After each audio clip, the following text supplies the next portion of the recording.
Hi friends, welcome to our channel Telugu vibes hub. ఈరోజు మనం ఒక హిస్టారికల్ ప్లేస్ గురించి తెలుసుకోబోతున్నాం. ఇది కర్ణాటక స్టేట్లోని బీదర్ ప్రాంతం. ఇది విజయవాడ నుంచి 426 కిలోమీటర్స్ దూరంలో ఉంది. 7 అవర్స్ జర్నీ పడుతుంది. అలాగే హైదరాబాద్ నుంచి 147 కిలోమీటర్స్ 2.5 అవర్స్ జర్నీ పడుతుంది. బీదర్లో చాలా హిస్టారికల్ ప్లేసెస్ ఉన్నాయి. నాకు ఈ ప్లేస్ బాగా నచ్చడం వల్ల కవర్ చేశాను. బీదర్లోని చారిత్రాత్మకమైన బహ్మనీ టోంబ్స్.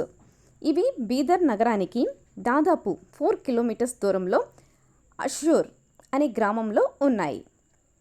ఈ ప్రదేశం యొక్క విశేషాలు, చరిత్ర ఇవన్నిటినీ కూడా మనం ఈ వీడియోలో తెలుసుకుందాం. అషూర్ బహ్మనీ సమాధుల చరిత్ర.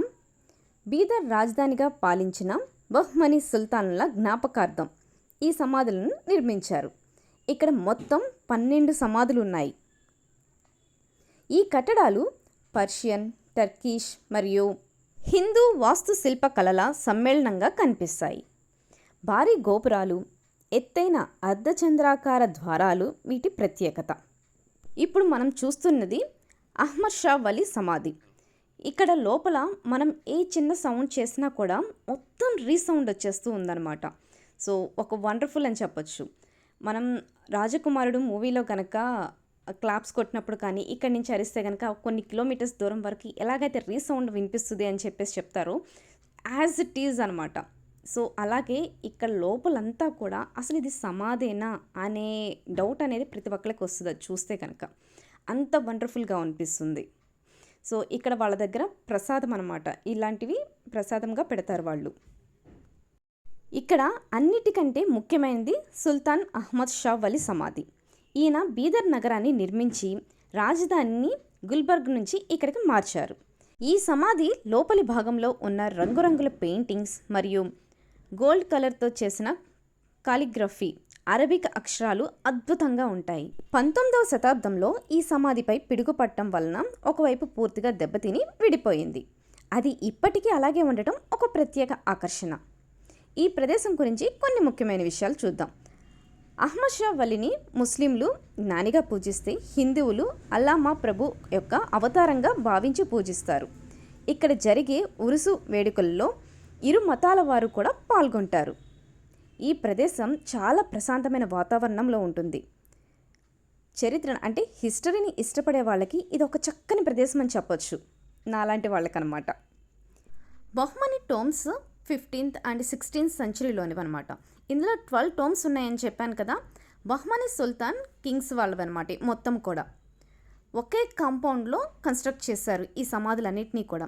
ఒక్కొక్క సమాధి 12 feet హైట్లో ఉంటాయి. చాలా స్ట్రాంగ్గా కట్టించారు. చాలా సంవత్సరాలు అవటం వల్ల ఇవి కొంచెం డ్యామేజ్ అవ్వటం అనేది స్టార్ట్ అయింది. వీళ్ళు టోంబ్స్కి చాలా ఇంపార్టెన్స్ ఇస్తారు. చూస్తున్నారు కదా, ఇక్కడ వాటికి సంబంధించిన హిస్టరీ అనేది మనకి ఇక్కడ కనిపిస్తుంది. కన్నడ, ఉర్దూ, ఇంగ్లీష్ లాంగ్వేజెస్లో మనం ఇక్కడ చూడొచ్చు. చూస్తున్నారు కదా, ఒక్కొక్క టోమ్ కూడా ఎంత పెద్ద హైట్లో మనకి కనిపిస్తుందో. సో ఆ పెద్ద కట్టడాలను చూస్తుంటే కూడా అక్కడి నుంచి మనం బయటికి రాలేమన్నమాట. ఆ ప్లేసెస్ని చూస్తున్నప్పుడు ఆ కాసేపు కూడా ఒక ప్రశాంతమైన వాతావరణాన్ని మనం ఇక్కడ చూడొచ్చు. చాలా ఓపెన్ ప్లేస్ ఉంది.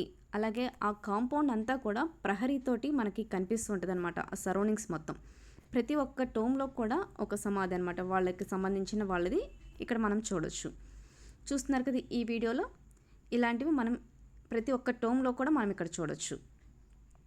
కానీ ఇంత పెద్ద టోమ్స్ని వాళ్ళు నిర్మించడం అంటే రియల్లీ అది కింగ్స్కే సాధ్యమవుతుందని చెప్పాలి. చూస్తున్నారు కదా, అన్నీ కూడా ఎంత హైట్లో మనం ఇక్కడ చూస్తున్నామో. ఇప్పుడు మనం చూసిన అషూర్ బహ్మనీ సమాధుల దగ్గర నుంచి 1 కిలోమీటర్ డిస్టెన్స్లోనే ఉంది చౌకండి. సో ఈ ప్లేస్ గురించి లిటిల్ బిట్ మనం కొంచెం తెలుసుకుందాం. చౌకండి ఇది 15వ శతాబ్దానికి చెందిన ప్రఖ్యాత సుఫీ సెయింట్ హజ్రత్ ఖలీల్ ఉల్లా జ్ఞాపకార్థం నిర్మించబడిందనమాట. ఈయన బహ్మనీ సుల్తాన్ అహ్మద్ షా వలికి ఆధ్యాత్మిక గురువు. ఇక్కడ మనకు కనిపిస్తున్న ఎత్తైన ఒక ప్లేస్ అంటే వేదిక మీద నిర్మించబడిన అష్టభుజి ఆకారపు కట్టడం అన్నమాట ఇది. దీనిని బహ్మనీ సుల్తానులు అల్లావుద్దీన్ షా నిర్మించారన్నమాట. ఈ కట్టడం యొక్క ద్వారాలు మరియు గోడలపై ఉన్న అరబిక్ కాలిగ్రఫీ చాలా ప్రసిద్ధి చెందింది. నల్లటి రాతిపై చెక్కబడిన ఈ అక్షరాలు పర్షియన్ కళ నైపుణ్యాన్ని ప్రతిబింబిస్తాయి. లోపల భాగంలో హజ్రత్ ఖలీల్ ఉల్లా మరియు ఆయన కుటుంబ సభ్యుల సమాధులు కూడా ఉన్నాయి. కానీ ఈ లోపలికి మాత్రం లేడీస్ని ఎంటర్ చేయరన్నమాట. సో ఇంతకుముందు మనం చూసింది జస్ట్ అలాగనే చూడొచ్చు, కానీ ఈ లోపలికి మాత్రం జస్ట్ ఎంట్రన్స్ వరకు మాత్రమే వెళ్ళగలం కానీ లేడీస్. సో అంతకుమించి లోపలికి వెళ్ళనివ్వరు. అంటే మసీదులో కనుక ఎలా అయితే లేడీస్ని అవాయిడ్ చేస్తారో సేమ్ అంతే అనమాట. జెంట్స్ మాత్రమే లోపలికి వెళ్ళవు. ఈ కట్టడం కూడా ఏంటంటే 2 అంతస్తులుగా మనకు కనిపిస్తుంది. పై అంతస్తులోకి వెళ్ళడానికి లోపలే గోడల దగ్గర మెట్లు ఉంటాయన్నమాట. ఇక్కడ మళ్ళీ ఒక పెద్ద బావి కూడా ఉంది. ఆ కాలపు నాటి అంటే అప్పుడు అవసరాల కోసం వాటిని ఉపయోగించేవారు అనమాట. చౌకండి మరియు అషూర్ సమాధులు ఈ బీదర్లో చాలా చూడవలసిన ముఖ్యమైన ప్లేసెస్ అని చెప్పచ్చు. ఇక్కడ ముఖద్వారం మరియు గోడల మీద ఉన్న అరబిక్ కాలిగ్రఫీ చాలా అద్భుతంగా ఉంటుందన్నమాట. ఇక్కడ రాతి చెక్కడాలు, అలాగే ముఖ్యంగా కిటికీల దగ్గర ఉన్న జాలీ వర్క్ పర్షియన్ మరియు ఇండో ఇస్లామిక్ కళా వైభవానికి ఒక నిదర్శనం అని చెప్పచ్చు. ఇది చాలా ప్రశాంతమైన ప్రదేశం. చుట్టూ ఉన్న పచ్చదనం మరియు చారిత్రక కట్టడాలు టూరిస్టులని చాలా చాలా అట్రాక్ట్ చేస్తాయని చెప్పచ్చు. ఈ ప్లేస్లో కూడా ఉన్న కాసేపు చాలా ప్రశాంతంగా అనిపించింది. అలాగే ఓపెన్ ప్లేస్ మొత్తం దీని అంతటికీ కూడా టోటల్ కాంపౌండ్ వాల్ అనేది ఒకటి ఉందన్నమాట. కోటలకు కనుక ఎలా అయితే కాంపౌండ్ వాల్ ఉంటుందో సేమ్ వీటికి కూడా ఈ టోమ్స్ అన్నిటికి కూడా కాంపౌండ్ వాల్ అనేది ఉంది. ఆ కాంపౌండ్ వాల్కి లోపల ఓపెన్ ప్లేస్ అయితే చూస్తే మాత్రం అంత వండర్ఫుల్గా ఉంది. చక్కగా కూర్చోవడానికి కానీ ఓపెన్ ప్లేస్కి కానీ చాలా అంటే చల్లటి గాలి వాతావరణం ఇలాంటి చాలా అనుభూతి కలుగుతుందన్నమాట. ఉన్న కాసేపు కూడా మనసుకి ఒక ప్రశాంతత వస్తుంది.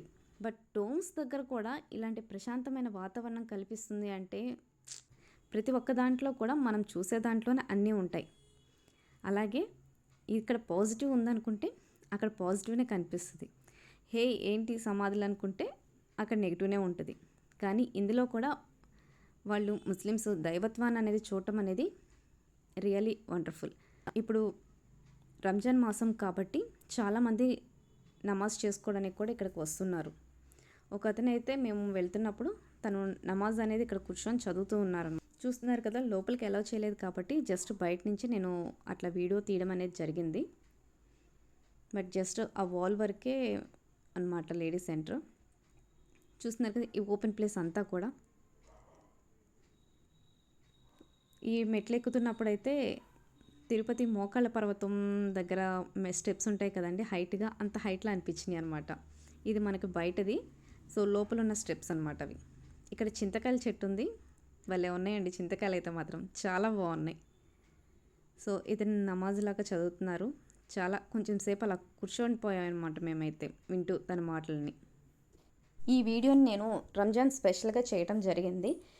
ఇది ఓన్లీ ముస్లిమ్స్కి ఒక్కలే కాదు, ఎవ్రీ ఇండియన్కి కూడా మన హిస్టరీ అనేది తెలియటం కోసం అన్నమాట, మన ఇండియన్ హిస్టారికల్ గురించి తెలుసుకోవడం కోసం. Thank you for watching my video. ఇలాంటి మరిన్ని హిస్టారికల్ ప్లేసెస్ గురించి తెలుసుకోవాలనుకుంటే ఇప్పుడే ఛానల్ని సబ్స్క్రైబ్ చేయండి.